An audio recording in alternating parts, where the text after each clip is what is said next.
Welcome back to Soda City Live. A former police officer who was shot in the line of duty required blood from the American Red Cross after the shooting, and now is a blood donor himself. To tell us about his story and why it's so important to donate blood is Brandon Lackey. Thank you so much for joining us. We appreciate it. Thank you. Thank you for having me. Yeah, if you could kind of take us back to that time. Obviously difficult to talk about, but still nonetheless, it's a danger that law enforcement faces. That's correct. On a daily basis. But so I worked for the Greenville County Sheriff's Office from 2007 until 2016, and I was shot in the leg on August 13th of 2012. And to really tell the story, you have to insert the fact that I was 28 years old, very young, married, had two very young kids. Kids that, had I not survived, would not have remembered me or probably had any memory of me.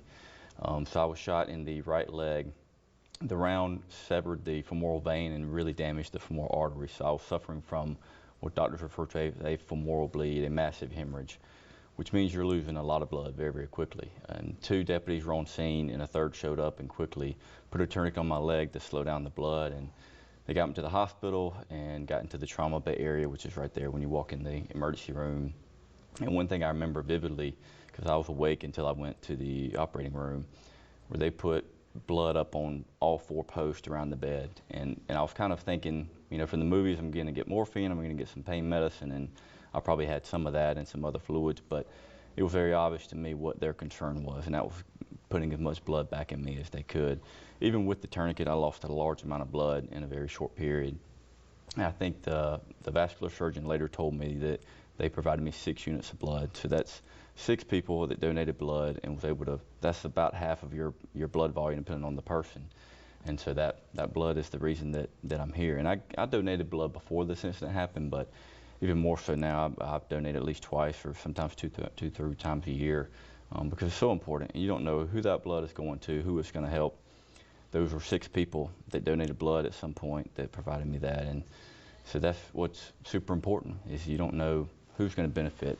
And they didn't know it was going to go to a police officer, but it did, and that's why I'm here. Wow, so that tournament very likely saved your life. It did. Before even the 6, you said 6 units, which is just an incredible amount of blood. It is. 6 people. Right. Wow. Right. So obviously law enforcement is, a lot of times people don't really appreciate the sacrifice that law enforcement faces and the dangers that they face on a daily basis. Right. Your story is a reminder of that.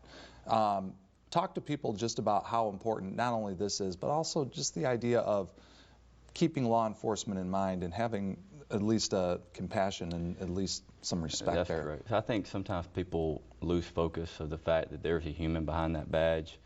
We're married, we have kids, we have mothers and fathers and loved ones that expect us to come home, and 99% of police officers are trying to do the right thing every time, all the time.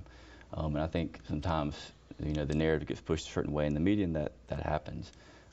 But we're real people making very tough decisions with very limited time, sometimes limited knowledge, doing the best that we can. So I think that's very important for the public to know. Yeah, and so in that circumstance, even though it's 10 years past, still carries a very important message for people that just one donation of blood can make such a huge difference. That's correct. That's correct. And you may just need 1 unit, or you may need 20 units, but every donation matters because every life matters. Yeah, and we have a donation coming up, a blood drive coming up. We have the information on our screen. It's the Count on WIS Blood Drive. It's this Thursday from 11 a.m. to 7 p.m. There's a lot of locations: Lexington, Columbia, Sumter. There's a full list of locations as well on WISTV.com. We wanted to thank you so much, Brandon, and I wanted to say that Brandon and I know each other here because we coach on a girls softball team. Our daughters play together, and I will say that Brandon puts those girls through the paces. Definitely give them more workout. That's right. That's right. That's right. All right. Well, thank you so much for coming in, and thank you for all you do. We appreciate it. All right. Well, still ahead, as teachers prepare for a new school year, a local author encouraging them to lean on faith with his new book. Plus, it's National Avocado Day. We'll talk about some ways that you can celebrate when we come right back. Stay with us.